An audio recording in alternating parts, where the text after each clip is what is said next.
The wind in the valley howled like a wounded beast, curling through the pine trees and slapping against the sides of old wooden homes. Snow came down in thick, slow flakes that buried fences, blurred footprints, and swallowed any sign of warmth. Winter in North Hollow was never kind, but that year, it came with a vengeance.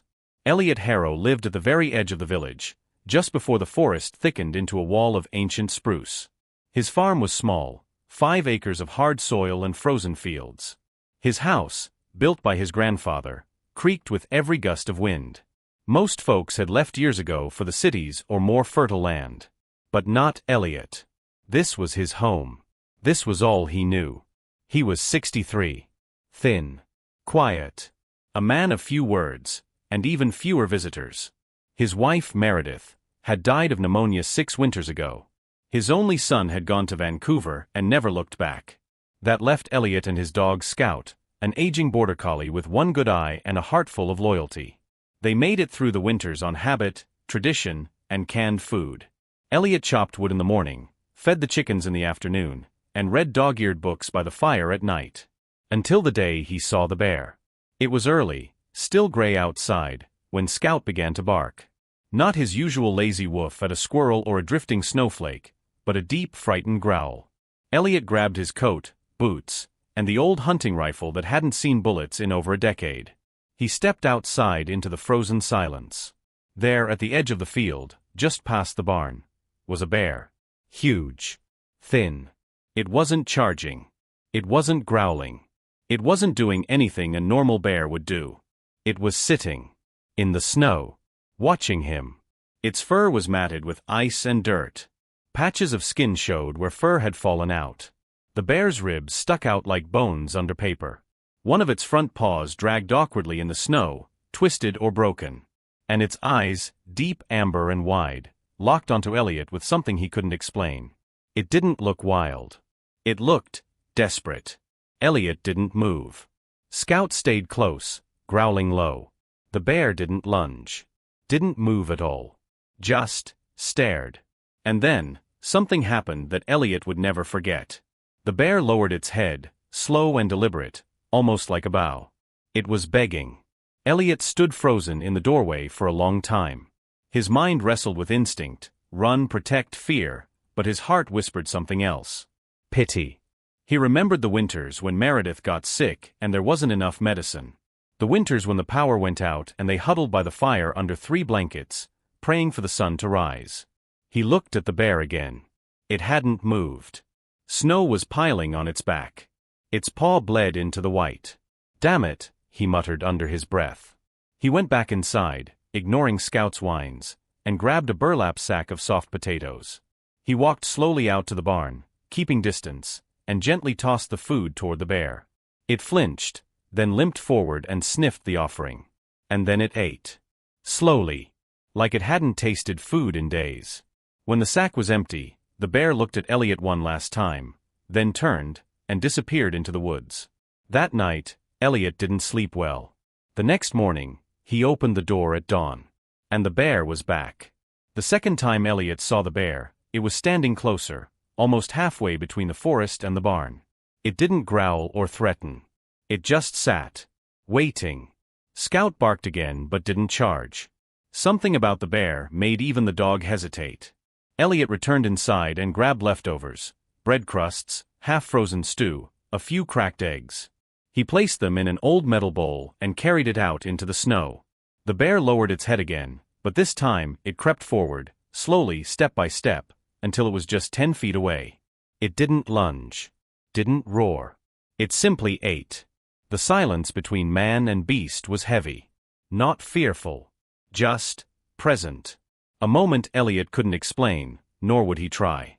When the bear finished, it looked up at him once more. And then, like before, it turned and limped away into the woods. That day, Elliot didn't speak of what had happened. But by the end of the week, everyone else did. In a small village like North Hollow, secrets melted faster than snow in spring. It started with a boy spotting the bear in Elliot's field. Then an old woman claimed she saw Elliot tossing meat to a wild beast. By the third visit, word had spread to the town council. People gathered at the general store, whispering over steaming mugs of tea. He's feeding it now. What happens when it brings others? You think it'll be satisfied with scraps forever? That bear is sick. Desperate. Dangerous. Even Sheriff Donnelly, a man Elliot had known since childhood, came knocking. You feeding that thing, Harrow? Elliot didn't lie. It was starving. The sheriff exhaled through his nose. Next time, it might not be. Next time, it might go after someone's goats. Or their kids. Don't make me get the wildlife boys involved. Elliot nodded.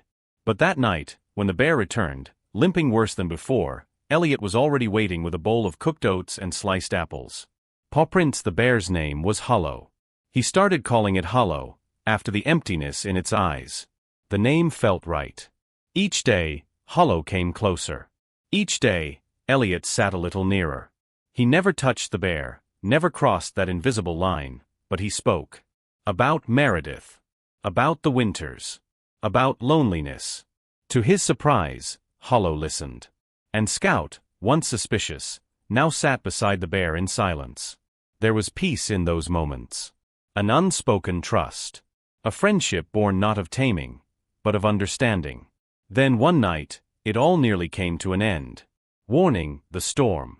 The sky cracked open with a howl of wind and snow. Trees bent like frightened children. Power lines snapped. Elliot's home shook on its foundation. Scout whined and hid under the bed. But Hollow didn't come. Elliot paced all night, staring through frosted windows into the white blur beyond. Had the bear found shelter? Had it survived? He didn't sleep. And when morning finally came, he ran outside with numb fingers and frozen boots. He found them behind the barn. Scout, curled tight. Hollow, wrapped around him. Shielding him from the worst of the storm. The bear had saved the dog. Elliot fell to his knees. That morning, Elliot lit a fire that wasn't just for warmth, it was for resolve. Hollow had saved Scout. A bear, a wild animal, had protected his dog from the storm like a brother. Whatever instinct or reason guided him, Elliot didn't care. This was no ordinary bear. And this was no ordinary winter. But the village didn't see that. 3 days later, a pickup truck rolled into Elliot's field. On its side was the green crest of the Provincial Wildlife Department. 3 men stepped out, wearing thick jackets, boots, gloves. One of them held a tranquilizer rifle. The other carried a clipboard. Sheriff Donnelly came with them. We got reports, the agent said flatly. Feeding a wild predator is dangerous and illegal. If you interfere, we'll have no choice but to arrest you. Elliot's voice was calm, but firm. That bear's never hurt anyone. He's not a predator, he's a survivor. The officer wasn't listening. He looked at the field. Where is it? Elliot stepped in front of them. You'll have to go through me. The officer scoffed. Sir, step aside. Instead, Elliot walked to the gate, took out an old iron chain, and locked it behind him. He sat on a wooden chair he had placed in the snow and folded his arms. This land is mine. And if that bear comes to me for help, I'll give it. I won't let you shoot him like an animal. The moment was captured by a teenage boy with a phone. It was uploaded to a local Facebook group, then shared on Twitter, then TikTok. And in less than 12 hours, it went viral. The internet exploded. Photos of Hollow, skinny, wounded, yet peaceful, circulated with the hashtag. Hashtag Let Hollow Live. News outlets arrived. Wildlife activists rallied. People donated to Elliot's GoFundMe for food and fencing. A sanctuary offered to take Hollow, alive, safely, no cages. And across the world, people began to see Hollow for what he was. A symbol. Of dignity. Of survival. Of kindness between species. But Hollow was fading. That night, Hollow didn't show up. Elliot went out searching, calling his name, dragging a lantern through the woods. He found him. Lying beside the frozen creek. Breathing shallow. Eyes half closed. He was dying. Elliot cried out. Hollow opened one eye, and nudged his hand with a soft grunt. He was saying goodbye. But Elliot wasn't done fighting. He called a wildlife vet from the city, begged her to come, now. They carried Hollow into the barn with ropes and blankets. That's when the truth was revealed. A scar. Beneath his shoulder. An old wound. Not from claws. Not from nature. From a bullet. Months ago, someone had shot Hollow. The wound had festered. It was why he limped. Why he couldn't hunt. Why he begged. They operated that night by lantern light, with Elliot holding Hollow's paw like a child's hand. The bear survived. With government permission and massive public support, Hollow was transferred to a wildlife sanctuary in British Columbia, sprawling forests, medical care, and a forever home where no bullet could reach him again. Elliot went with him. He was offered a small caretaker's cabin near the sanctuary. A new life. New soil to work. A new sunrise to watch. Hollow didn't forget. Every morning, the bear walked to the same clearing and waited by the fence. Elliot came with a bowl of oatmeal and sat across from him. 2 survivors. 2 winters. 1 bond. A year later, back in North Hollow, the villagers did something no one expected. They built a statue. It stood in the town square, bronze, tall, and strong. A bear, ribs still showing. Kneeling in the snow. And in front of it, an old man, holding out his hand. Below the statue, the words were carved in stone. Compassion is courage, even when it's cold. Sometimes, it takes a wild animal to remind us what it means to be human. This isn't just a story about hunger. It's a story about grace. About seeing pain, and choosing not to turn away. The world watched. The world wept. But one man didn't need cameras to do what was right.